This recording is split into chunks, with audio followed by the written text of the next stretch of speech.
Question ना आए तब क्या करें। क्या हाल है भैया? बढ़िया प्यारे बच्चों, मजेदार सब कुछ। अगर भाई क्वेश्चंस ना आए तुम्हें साइंस के पेपर में तो क्या करना है तुम्हें? देखो सिंपल सी बात बताओ, अगर तुम्हें क्वेश्चंस ना आए तो उस क्वेश्चन को 4 बार पढ़ना है, शायद तब आ जाए। शायद तब आ जाए। अगर तुम्हें 4 बार पढ़ोगे क्वेश्चंस को तो चांसेस है कि तुम्हें ये पता लग जाएगा वो किस चैप्टर का है। और जैसे ही तुम चैप्टर आइडेंटिफाई कर लो, क्वेश्चन पढ़ के चैप्टर आइडेंटिफाई करना है। अगर बिल्कुल नहीं आता, चैप्टर आइडेंटिफाई कर लिया, फिर चैप्टर का जो जो तुम्हें आता है वो सब भर देना, वो सब भर देना। ठीक है, पहली चीज क्वेश्चन नहीं छोड़ना है, चैप्टर का जो पता लग जाए सब कुछ भर देना है, जो जो आता था।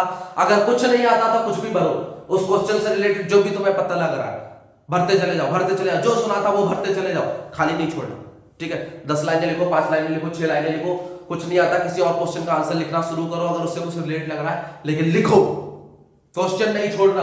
पहली बात तो 4 बार पढ़ोगे, चैप्टर आइडेंटिफाई कर लोगे। अगर चैप्टर आइडेंटिफाई कर लिया तो जो आता हो उसमें सब कुछ भर देना पूरे चैप्टर का।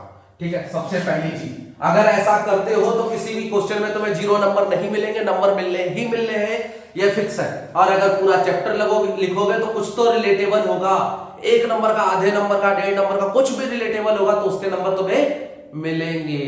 ठीक है, तो इतना तो कर लेना है, नंबर 0 नहीं लाने। दूसरी चीज न्यूमेरिकल्स। न्यूमेरिकल्स में क्या करें साहब? चैप्टर लिखना शुरू कर दे? नहीं, बिल्कुल नहीं।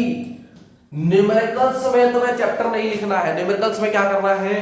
क्वेश्चंस को पढ़ना है प्रॉपर्ली, फिर दोबारा पढ़ना है, फिर पढ़ना है, और उसके बाद क्या करना है? जो जो तुम्हें वहां गिवन दिखे उसको लिखना है प्रॉपर तरीके से। प्रॉपर तरीके से रेजिस्टेंस बोला तो रेजिस्टेंस पूरा लिखना है, रेजिस्टेंस। ठीक है, क्योंकि तुम बेले हो, तुम्हें नहीं आता तो तुम्हारे पास खाली पेन है, तो तुम क्या कर सकते हो? रेजिस्टेंस पूरा लिखो, फिर आर लिखो। अब क्या है? डोनेशन भी है, नाम भी है।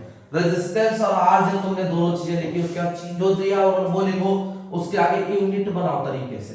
करंट दिया है तो करंट लिखो, फिर उसके बाद उसका साइन लिखो, देन बेटे उसके आगे उसकी एसआई यूनिट भी लिखो।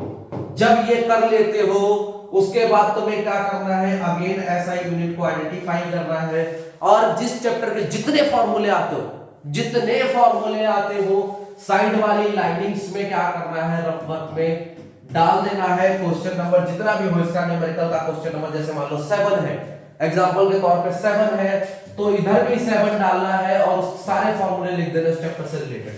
फिर देखो यहां से कौन कौन सी चीजें, कौन कौन से फॉर्मूले बैठ सकती हैं, वो फॉर्मूले उठा के यहां पुट करना है।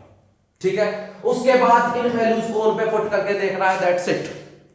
अगर तुमसे कुछ नहीं होता तो पहले गिवन तरीके से लिखना। एसआई यूनिट अधिकतर गिवन होती है तो लिख देना SI unit of resistance ohm. Given है फिर भी तुम लिख रहे हो, लिख सकते हो, कोई दिक्कत नहीं। SI unit of current ampere A दिख गई, बढ़िया तरीके से लिखनी है, और उसके बाद फिर उसको कैरी ऑन करना है। तुम्हें एडिशन में दिक्कत होती है अधिकतर, पैरेलल और सीरीज में तो क्या करना है? पैरेलल वाले को तरीके से लिखना है, 1/r = 1/r1 + 1/r2 + 1/r3 dash dash dash plus 1/rn। ठीक है, तो rn सर ने तुमको बता दिया, इस तरीके से करना है। r = r1 + r2 + r3 + r4 dash dash dash dash plus rn। अगर हमारा सीरीज में आ जाए तो तरीके से लिखना है भाई, बिल्कुल पैटर्न वाइज, तो न्यूमेरिकल्स को भी नहीं छोड़ना, और लास्ट में वैल्यू जरूर पुट करनी है। और उसके बाद अगर तुम्हें एसआई यूनिट पता है, खेल यहां पे, अगर तुम्हें उसकी एसआई यूनिट पता है तो लास्ट में कुछ नहीं करना। तुम्हें कैलकुलेशन में दिक्कत हो गई, तुम्हें पता है बिल्कुल गलत जा रहे हो, लेकिन ये पता है शायद वोल्टेज का फॉर्मूला लगेगा। ठीक है, अप्लाई कर दिया।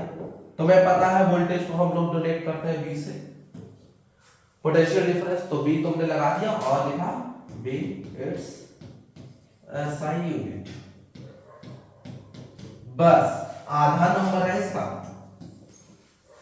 ठीक है, तो छोड़ना नहीं है, न्यूमेरिकल्स भी नहीं छोड़ने हैं, बिल्कुल तरीके से जाना है और सब कुछ करना है।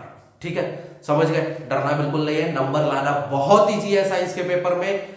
डायग्राम्स तुमको ऑलरेडी बता रखे हैं, 1 शॉट ऑलरेडी दे रखे हैं, अभी भी तुम्हारे पास टाइम है, चाहो तो बस 2 घंटे निकाल लो, गिनती के 2 घंटे अगर निकाल लिए तो बढ़िया कर लोगे। ठीक है, कोई भी बच्चा पास हो सकता है, बहुत ईजी है, बस लिखना आना चाहिए। बाकी यू कैन रॉक, याद रखना, यू कैन रॉक, तुम बढ़िया कर सकते हो, अपने ऊपर कॉन्फिडेंस रखना और आर्यभट्ट की तरह बढ़िया से कुछ करने ख्याल रखना। ठीक है, चलो बाय बाय।